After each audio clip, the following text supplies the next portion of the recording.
Hello friends, Radhe Radhe. कैसे हैं आप सब। आज हम बात करेंगे कृष्ण जी का संदेश है, फूट फूट कर रोएगा जो तुम्हें रुलाने वाला। यह वाक्य भगवान श्री कृष्ण के गूढ़ ज्ञान की ओर इशारा करता है। इसका भावार्थ यह है कि जो व्यक्ति आज तुम्हें दुख देता है, तुम्हारे आंसू बहाता है, वह एक दिन स्वयं उस दर्द को महसूस करेगा और उसी वेदना में फूट फूट कर रोएगा। यह कर्म का नियम है, जैसा बोओगे वैसा ही फल पाओगे।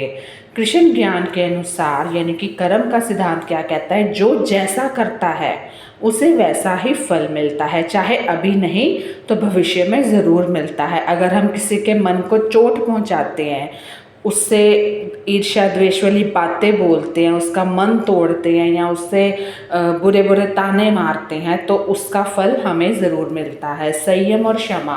श्री कृष्ण कहते हैं, जो सहन कर सकता है वही वास्तव में मजबूत है। तुम्हारे आंसू किसी की कमज़ोरी नहीं बल्कि तुम्हारी आत्मा की गहराई है। समय सब सिखाता है, जो आज तुम्हें रुला रहा है कल वही पछताएगा, क्योंकि समय जब पलटता है तो परिस्थितियाँ भी बदल जाती हैं। तो इस पर एक कविता है, तू जो आज मुस्कुरा रहा है किसी के आंसू पर, याद रख ये खेल है वक्त के जादूगर का, क्योंकि जो वक्त है किसी का सका नहीं है। जिसने तोड़ दिल किसी भोले मन का, वो खुद ही एक दिन बिखर जाएगा सपना। जो आज तुझे रुलाता है बेखौफ होकर, कल वही फूट फूट कर रोएगा तन्हा होकर। कृष्ण कहते हैं, मत डर तू बस सच्चा रह, हर कर्म का हिसाब रखता है यह ब्रह्म रहा। तेरे आंसू बह गए तो क्या वो अमृत बन जाएंगे, और जो तुझे रुलाए वो अपने ही कर्म से जल जाएंगे। धैर्य रख, क्षमा कर, मगर खुद को ना बोल, क्योंकि वक्त का चक्र चलता है, हर फूल को मिलती है धूल। तो इसी पर एक कथा है, कहानी है। गांव के बीचों बीच छोटा सा घर था, जिसमें रहता था एक लड़का कन्हैया। कन्हैया गरीब था, लेकिन उसका दिल बहुत बड़ा था। वह दिन रात खेतों में काम करता और गांव के छोटे मोटे कामों में लोगों की मदद करता। कभी किसी को पानी पिलाता, कभी बीमार को अस्पताल ले जाता, काफ़ी भलाई का काम करता। उसे ये काम अच्छा भी लगता था, क्योंकि उसका दिल साफ था। कभी बुजुर्गों की सेवा करता, उसकी सच्चाई और मदद करने का तरीका सबको पसंद आता था। सब उसे दुआएं देते थे। लेकिन उसकी ज़िंदगी में, जिस तरह कहते हैं ना फूल और कांटे होते ही हैं, उसकी ज़िंदगी में अच्छाई का एक आदमी पर उसका असर नहीं पड़ता था, और वो था उसका दोस्त वीरू। वीरू था गांव का सबसे घमंडी सख्त लड़का। उसके पास जो कुछ भी था, पैसा जमीन, सारा प्रभाव उसका जो था वो घमंड में उसका दिखता था। वह हमेशा कन्हैया की मदद का मजाक भी उड़ाता और कहता, तुम क्या कर रहे हो, ये सब सच्चाई के नाम पर लोगों को तुम मूर्ख बनाते हो। क्या तुमने कभी सोचा है कि जीवन में असली ताकत क्या है? सिर्फ ताकतवर होना और अपनी इच्छाओं को पूरा करना ही असल सफलता है। वह जो भी बातें करता था लोगों को मूर्ख बनाने की करता था, लेकिन वह कहता कन्हैया को मूर्ख था। समय बीतता गया और वीरू कन्हैया के प्रति अपनी घृणा और ताने बढ़ाता गया। वह कन्हैया को और तंग करता, लेकिन कन्हैया फिर भी किसी बिना शिकायत उससे कोई भी नहीं करता था। एक दिन उसने गांव के मेले में कन्हैया के खिलाफ एक और चाल चली। उसने गांव वालों को यह कहकर बखाया कि कन्हैया सिर्फ दिखावा करता है, उसके मन में खोट भरा हुआ है, वह असल में किसी काम का नहीं है। लोग उससे उकता गए और उसे ताने मारने लगे। सारे लोगों ने कन्हैया से मुंह फेर लिया। कन्हैया फिर भी चुप रहा, अकेला हो गया, लेकिन कुछ ना बोला किसी को। अपने काम में व्यस्त रहता, अपने काम में लगा रखता।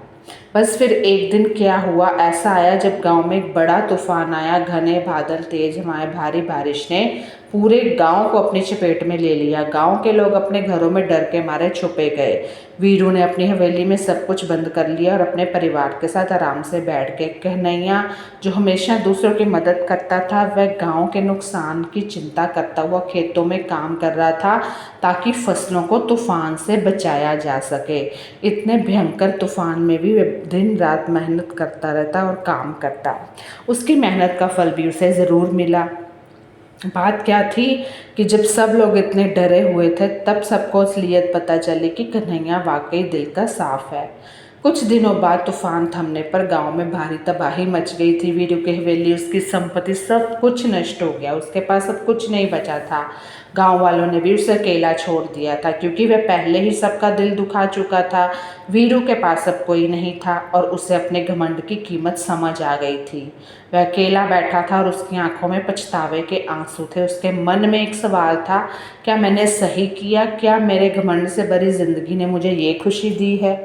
क्या मैंने अपने सच्चे दोस्त को उसके खिलाफ षड्यंत्र रच के क्या सही किया? ये सब बातें उसके अंदर जिंदगी झिझोड़ कर रख रही थी। वीरू का दिल तो भारी हो ही गया था। उसने सोचा कि अब उसे कन्हैया के पास जाकर माफ़ी मांगनी चाहिए, क्योंकि जो माफ़ कर देता है उसका सबसे बड़ा दिल होता है। क्योंकि उसको अपना पश्चाताप करना था।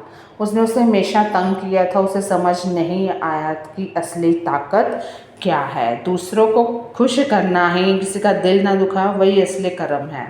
वीर कन्हैया के पास गया और उसके पैरों में गिरकर बोला, वीरू, भगवान कृष्ण ने गीता में कहा है, कर्म ने वादे का रस्ते माँ फलेशु कदाचन। तुमने जो किया उसका फल तुम्हें मिलना ही था, क्योंकि ये कर्म का नियम है।